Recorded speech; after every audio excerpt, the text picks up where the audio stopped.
Assalamualaikum warahmatullahi wabarakatuh. Perkenalkan, nama saya Indira Krisanti Pandiangan dengan NIM akhir 136. Apa kabar teman-teman hari ini? Semoga semuanya dalam keadaan sehat dan bahagia dan siap untuk mengikuti pembelajaran dengan semangat ya. Nah, sebelum kita mulai pembelajaran kita pada hari ini, saya ingin bertanya, pernahkah kalian membaca sebuah cerita yang menarik, tetapi ketika diminta untuk menjelaskan isi utamanya, kalian merasa bingung atau mungkin kalian sudah membaca sampai selesai, tetapi masih merasa kesulitan menentukan inti dari cerita tersebut. Nah, jika pernah mengalaminya, jangan khawatir ya, karena pada pembelajaran kali ini kita akan belajar bersama tentang cara menemukan ide pokok cerita. Nah, materi ini sangat penting karena dengan mengetahui ide pokok kita dapat memahami isi cerita dengan lebih mudah dan lebih tepat. Nah, dalam pembelajaran kali ini saya menggunakan model pembelajaran Discovery Learning. Nah, model ini dipilih karena dapat membantu siswa menemukan sendiri pengetahuan mereka melalui kegiatan membaca, mengamati, berpikir, dan berdiskusi. Nah, dengan demikian, pembelajaran menjadi lebih aktif, menyenangkan, dan bermakna. Nah, mari kita ikuti pembelajaran ini dengan sungguh-sungguh agar kita dapat menemukan ide pokok cerita dengan tepat. Nah, adapun tujuan pembelajaran dari materi menemukan ide pokok cerita adalah agar siswa mampu memahami pengertian ide pokok sebagai gagasan utama dalam sebuah cerita. Nah, melalui kegiatan membaca, mengamati, dan mengumpulkan informasi dan berdiskusi menggunakan model pembelajaran Discovery Learning. Nah, siswa diharapkan dapat menemukan ide pokok cerita secara mandiri. Nah, selain itu, siswa juga diharapkan mampu mengidentifikasi informasi penting yang mendukung ide pokok, mengemukakan pendapat dengan percaya diri, serta bekerja sama dengan teman dalam menemukan jawaban. Nah, dengan demikian, pembelajaran tidak hanya berfokus pada hasil, tetapi juga melatih kemampuan berpikir kritis, keterampilan membaca, dan kemampuan berkomunikasi siswa. Nah, adapun langkah-langkah dalam model pembelajaran Discovery Learning, yaitu yang pertama ada stimulation atau pemberian rangsangan. Nah, pada tahap ini, guru memberikan rangsangan kepada siswa agar mereka tertarik untuk mempelajari materi yang akan dibahas oleh guru. Nah, membagikan sebuah cerita pendek yang berjudul tentang kebersihan sekolah dan meminta siswa untuk membaca cerita tersebut dengan seksama.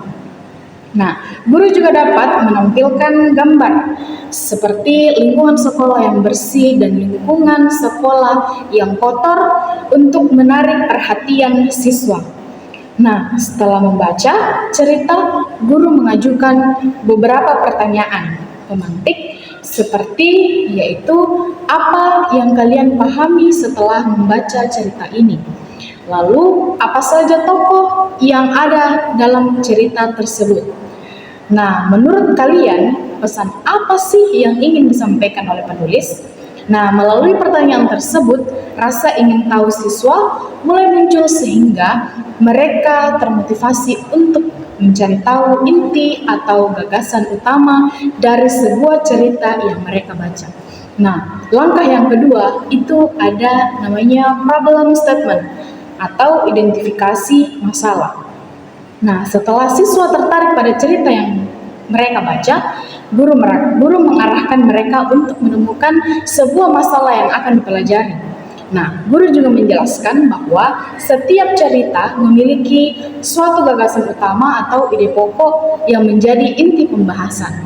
Nah, guru kemudian juga mengajukan pertanyaan seperti apa ide pokok dari cerita yang telah kalian baca? Lalu, bagaimana sih cara menemukan ide pokok sebuah cerita? Nah, mengapa ide pokok penting untuk diketahui saat membaca? Nah, pada tahap ini, siswa mulai berpikir dan merumuskan jawaban sementara berdasarkan pemahaman mereka. Nah, pada kegiatan melatih kemampuan siswa dalam mengidentifikasi suatu masalah dan mencari solusi secara mandiri.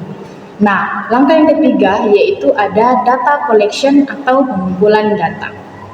Nah, selanjutnya siswa mulai mengumpulkan sebuah informasi yang diperlukan untuk menjawab pertanyaan yang telah diberikan. Lalu mereka membaca kembali cerita secara lebih teliti dan mencermati setiap bagian cerita. Nah, kegiatan yang dilakukan siswa itu antara lain. Yang pertama, membaca ulang cerita dengan lebih fokus. Yang kedua, menandai kalimat yang dianggap penting. Yang ketiga, mencatat kata-kata kunci yang sering muncul. Yang keempat, mengidentifikasi peristiwa utama dalam cerita. Nah, yang kelima, berdiskusi dengan teman mengenai isi cerita. Yang keenam, melalui kegiatan ini, siswa memperoleh berbagai informasi yang dapat digunakan untuk menemukan suatu ide pokok cerita. Nah, di sini juga guru itu berperan sebagai fasilitator yang membimbing siswa apabila siswa mengalami kesulitan. Nah, langkah yang keempat itu ada data processing atau pengolahan data. Setelah informasi terkumpul, siswa mulai mengolah suatu data yang telah mereka peroleh. Nah, di sini itu mereka membandingkan informasi penting, mencari hubungan antar peristiwa, dan menentukan bagian yang paling sering mereka bahas dalam cerita tersebut. Nah, siswa di sini dapat berdiskusi dalam kelompok kecil untuk menyampaikan hasil temuannya. Nah, setiap kelompok ini mencoba menentukan ide pokok berdasarkan informasi yang telah dikumpulkan. Nah, sebagai contoh, apabila sebagian besar isi cerita membahas tentang kegiatan menjaga kebersihan lingkungan sekolah, nah maka siswa dapat menyimpulkan bahwa ide pokok cerita tersebut adalah pentingnya menjaga kebersihan lingkungan sekolah. Nah, pada tahap ini, kemampuan berpikir kritis dan kerjasama siswa ini semakin berkembang. Nah, langkah yang kelima itu adalah verification atau pembuktian. Nah, pada tahap ini, pembuktian siswa memeriksa kembali hasil yang telah diperoleh. Nah, guru juga membimbing siswa untuk memastikan bahwa ide pokok yang ditemukan benar-benar sesuai dengan isi cerita tersebut. Nah, guru juga dapat mengajukan pertanyaan seperti, contohnya, apakah ide pokok yang kalian temukan sudah mencerminkan keseluruhan isi cerita, kalimat atau bagian mana yang mendukung jawaban kalian? Nah, apakah ada pendapat lain yang berbeda? Melalui kegiatan ini, siswa belajar memeriksa kembali hasil pekerjaannya dan memberikan alasan yang logis atas jawaban yang mereka pilih. Nah, proses pembuktian membantu siswa memperoleh pemahaman yang lebih tepat dan mendalam. Nah, sekarang kita masuk pada langkah yang keenam. Nah, langkah yang keenam ini adalah generalization atau menarik kesimpulan. Nah, pada tahap terakhir ini, siswa bersama dengan guru menarik kesimpulan berdasarkan hasil pembelajaran yang telah dilakukan. Nah, di sini guru juga memberikan kesempatan kepada beberapa siswa untuk menyampaikan hasil temuannya di depan kelas. Nah, setelah itu guru juga menegaskan bahwa ide pokok merupakan gagasan utama yang menjadi inti pembahasan dalam sebuah cerita. Nah, ide pokok dapat ditemukan dengan membaca cerita secara cermat, memperhatikan informasi penting, serta menemukan kata kunci dan memahami isi cerita secara keseluruhan. Nah, melalui kegiatan model pembelajaran discovery learning ini, di mana siswa berhasil menemukan sendiri konsep ide pokok sehingga pembelajaran menjadi lebih aktif, bermakna, dan mudah diingat. Nah, teman-teman, kita telah sampai di akhir pembelajaran hari ini.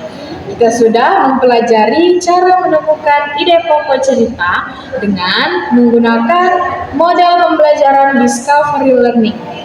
Nah, jadi melalui berbagai kegiatan yang dilakukan, mulai dari membaca cerita, mengidentifikasi masalah, mengumpulkan informasi, mengolah data, memverifikasi jawaban, hingga menarik kesimpulan, kita dapat memahami bahwa ide pokok merupakan gagasan utama yang menjadi inti pembahasan dalam sebuah cerita.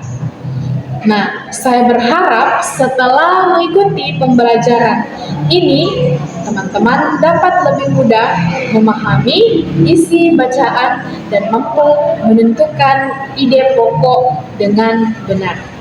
Nah, jangan lupa untuk terus berlatih membaca berbagai cerita karena semakin sering berlatih, kemampuan memahami bacaan akan semakin meningkat.